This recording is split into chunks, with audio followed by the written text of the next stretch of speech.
Hello, my dears, and welcome to another Grimm fairy tale bedtime story. Tonight we'll be listening to a classic, Hansel and Gretel. Near a great forest there lived a poor woodcutter and his wife and their two children. The boy's name was Hansel and the girl's Gretel. They had very little to bite or to sup, and once, when there was a great dearth in the land, the man could not even gain the daily bread. As he lay in bed one night thinking of this and turning and tossing, he sighed heavily and said to his wife, "What will become of us? We cannot even feed our children. There was nothing left for ourselves." "I will tell you what, husband," answered the wife. "We will take the children early in the morning into the forest where it is thickest. We will make them a fire, and we will give them each a piece of bread. And then we will go to our work and leave them alone. They will never find their way home again, and we shall be quit of them." "No, my wife," said the man, "I cannot do that. I cannot find it in my heart to take my children into the forest and leave them there alone. The wild animals would soon come and devour them." "Oh, you fool," said she. "Then we will all four starve. You had better get the coffins ready." And she left him no peace until he consented. "Oh, but I pity the poor children," said the man. The two children had not been able to sleep for their hunger, and had heard what their stepmother said to their father. Gretel wept bitterly and said to Hansel, "It is all over with for us." "Do be quiet, Gretel," said Hansel, "and do not fret. I will manage something." And when the parents had gone to sleep, he got up, put on his little coat, and opened the back door and slipped out. The moon was shining brightly, and the white flints that lay in the front of the house glistened like pieces of silver. Hansel stooped and filled the little pocket of his coat as full as it could hold with them. Then he went back again and said to Gretel, "Be easy, dear little sister, and go to sleep quietly. God will not forsake us." And he laid himself down again in his bed. When the day was breaking and before the sun had risen, the wife came and awakened the two children, saying, "Get up, you lazy bones. We're going off into the forest to cut wood." Then she gave each of them a piece of bread and said, "That is for dinner, and you must not eat it before then, for you will get no more." Gretel carried the bread under her apron, for Hansel had his pockets full of the flints. They then set off together all the way into their forest. When they had gone a little ways, Hansel stood still and looked back towards the house, and this he did again and again till his father said to him, "Hansel, what are you looking at? Take care not to forget your legs." "Oh, father," said Hansel, "I am looking at my little white kitten, who is sitting up on the roof to bid me good-bye." "You young fool," said the woman, "that is not your kitten, but the sunrise on the chimney-pot." Of course Hansel had not been looking at his kitten, but he had been taking every now and then a flint from his pocket and dropping it onto the road. When they reached the middle of the forest, the father told the children to collect wood and make a fire to keep them. Hansel and Gretel gathered brushwood enough for a little mountain, and it was set on fire. And when the flame was burning quite high, the wife said, "Now lie down by the fire and rest yourselves, children, and we will go and cut wood. When we are ready, we will come and fetch you." So Hansel and Gretel sat by the fire, and at noon they each ate their pieces of bread. They thought that their father was in the wood all the time, as they seemed to hear the strokes of the axe, but really it was only a dry branch hanging to a withered tree that the wind moved to and fro. So when they had stayed there a long time, their eyelids closed with weariness, and they fell fast asleep. When they at last awoke, it was night, and Gretel began to cry and said, "How ever shall we get out of this wood?" But Hansel comforted her, saying, "Wait a little while longer until the moon rises, and then we can easily find the way home." And when the full moon got up, Hansel took his little sister by the hand and followed the way where the flint stones shone like silver and showed them the road. They walked on the whole night through, and at break of day they came to their father's house.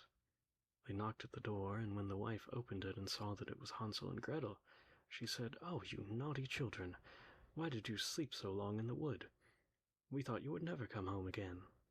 But the father was glad, for it had gone to his heart to leave them both alone in the woods like that. Not very long after, there was again great scarcity in those parts, and the children heard their mother say at night in bed to their father, "Everything is finishing up. We have only half a loaf, and after that the tale comes to an end. The children must be off.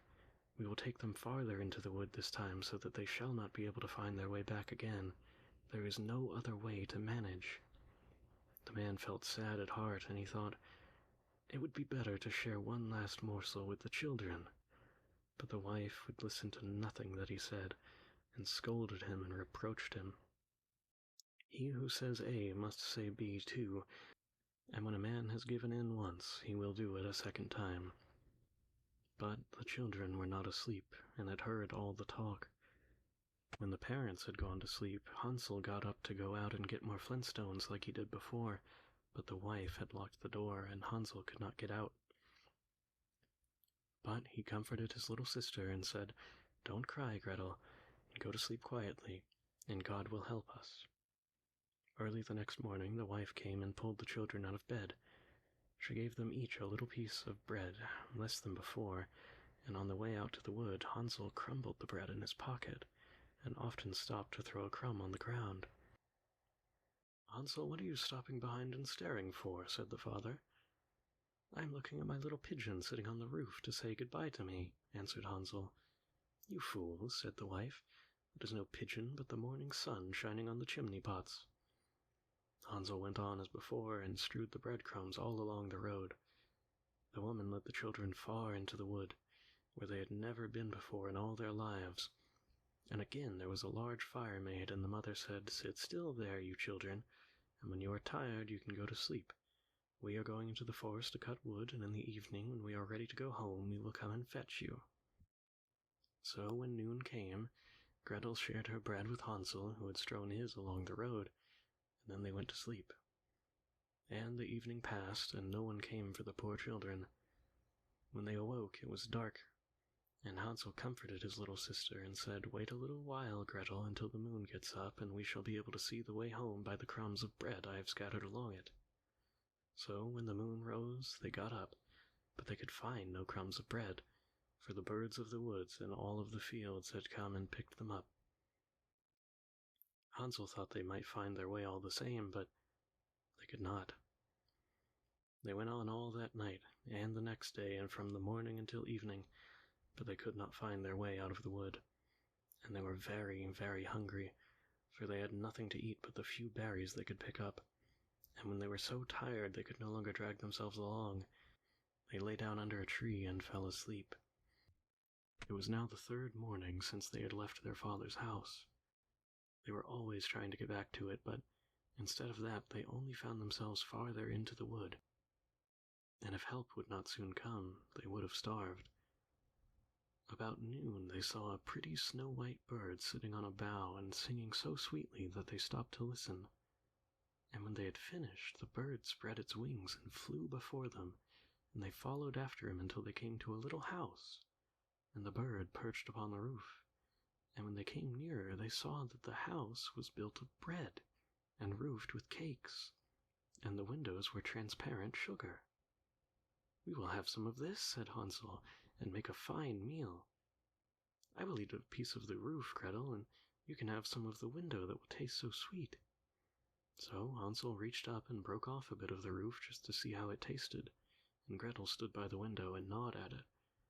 And then they heard a thin voice call out from inside, "Nibble, nibble like a mouse, who is nibbling at my house?" And the children answered, "Never mind, it is the wind." And they went on eating, never disturbing themselves.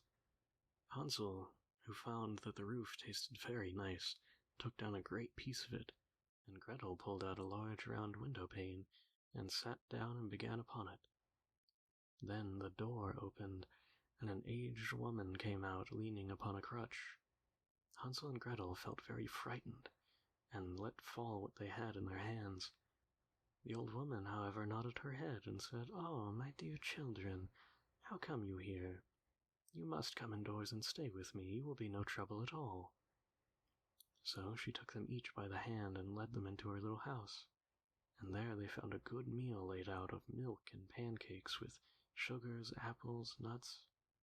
After that, she showed them 2 little white beds, and Hansel and Gretel laid themselves down on them and thought that they were in heaven. The old woman, although her behavior was so kind, was a wicked witch who lay in wait for the children and had built the little house on purpose to entice them. When they were once inside, she used to kill them, cook them, and eat them, and then it was a feast day for her. The witch's eyes were red and she could not see very far, but she had a keen scent like that of the beasts, and knew very well when human creatures were near. When she knew that Hansel and Gretel were coming, she gave a spiteful laugh and said triumphantly, "I have them, and they shall not escape me." Early in the morning, before the children were awake, she got up to look at them, and as they lay sleeping so peacefully with round rosy cheeks, she said to herself, "Oh, what a fine feast I shall have!" And then she grasped Hansel with her withered hand and led him to a stable, and shut him up behind a grating. And call and scream as he might, it was no good. Then she went back to Gretel and shook her, crying, "Get up, lazy bones, fetch water and cook something nice for your brother. He's outside in the stable and must be fattened up, and when he is fat enough, I will eat him." Gretel began to weep bitterly, but it was of no use. She had to do what the wicked witch bade her, and so the best kind of victuals was cooked for poor Hansel, and while Gretel got nothing but crab shells.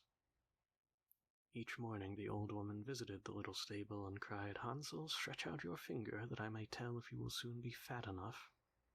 Hansel, however, used to hold out a little bone, and the woman, who had weak eyes, could not see what it was, and supposing it to be Hansel's finger, wondered very much that it was not getting fatter. When 4 weeks had passed, Hansel seemed to remain so thin that she lost patience and could wait no longer. "Now then, Gretel," cried she to the little girl, "be quick and draw water. Be Hansel fat or be he lean, tomorrow I will kill and cook him." Oh, what a grief for the poor little sister to have to fetch water, and how the tears flowed down over her cheeks. "Dear God, pray help us," cried she. "If we had been devoured by wild beasts in the woods, at least we should have died together." "Spare me your lamentations," said the old woman, "they are of no avail." Early next morning, Gretel had to get up, make the fire, and fill the kettle. "First we will do the baking," said the old woman. "I've heated the oven already and kneaded the dough." She pushed poor Gretel towards the oven, out of which flames were already shining. "Creep in," said the witch, "and see if it is properly hot, so that the bread may be baked." And Gretel, once in, she meant to shut the door upon her and let her be baked, and then she would have her eaten. But Gretel perceived her intention and said, "I do not know how to do it. How shall I get in?" "Stupid goose," said the old woman. "The opening is big enough, do you see? I could get in it myself." She stooped down and put her head in the oven's mouth, and then Gretel gave her a push, so that she went farther in, and then she shut the iron door upon her and put up the bar. Oh, how frightfully she howled, but Gretel ran away and left the wicked witch to burn miserably. Gretel went straight to Hansel and opened the stable door and cried, "Hansel, we are free! The old witch is dead!" Then out flew Hansel like a bird from its cage as soon as the door opened. How rejoiced they both were, and how they fell on each other's neck and danced about and kissed each other, and they had nothing more to fear. And they went all over the witch's house, and in every corner there stood chests of pearls and precious stones. "Now this is something better than flintstones," said Hansel as he filled his pockets, and Gretel, thinking she also would like to carry something home with her, filled her apron full. "Now away we go," said Hansel, "if only we can just get out of the witch's wood." When they had journeyed a few hours, they came to a great piece of water. "Why, we shall never get across this," said Hansel. "I see no stepping stones and no bridge." "And there's no boat either," said Gretel. "Oh, but here comes a white duck. If I ask her, she will help us over."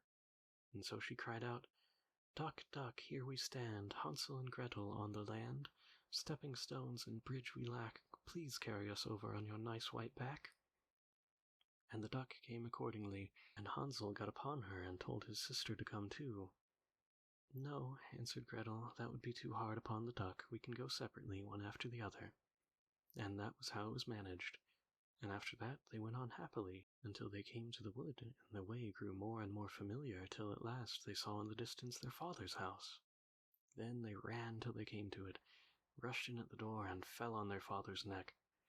The man had not had a quiet hour since he left his children out in the woods, but the wife was dead. And when Gretel opened her apron and the pearls and precious stones were scattered all over the room, and Hansel took one handful after another out of his pocket, it was then that all care was at an end, and they lived together in great joy. It's a bit of an old classic, and it still holds up to this day. I do hope you all enjoyed and that you get some good rest. Good night.